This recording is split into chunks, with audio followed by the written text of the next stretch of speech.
As part of the algal project that we're working on, we're building a photobioreactor for producing algae that will grow in autotrophic mode. So what you're actually seeing, the framework behind, is the housing that will house vertical see-through transparent tubes that will allow sunlight to permeate through the tubes and allow the algae to photosynthesize.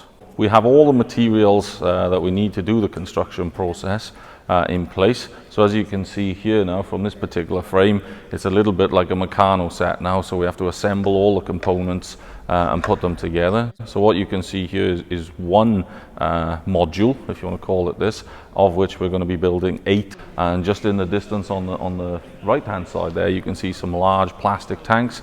These will basically be the feed tanks that feed these modules.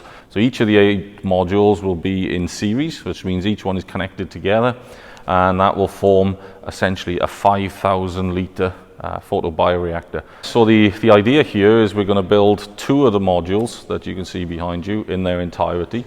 We're going to link those up to the tanks, and we're going to run and commission the whole thing here to make sure that we're happy with it. And then once we've done that, we're going to basically ship the whole lot to our production site, which is just outside of Plymouth, and then we'll assemble the final 6 modules. We're going to water test them just to make sure that they don't leak and silly things like this really, and make sure all the valves work properly and that kind of thing. The biggest issue that we've had so far to date is actually been in the procurement process, because, for example, the plastic tubes that we're going to be using, there's very, very few suppliers of those. But we've done that now, and we've made the purchases, so everything that we need to assemble these are on site.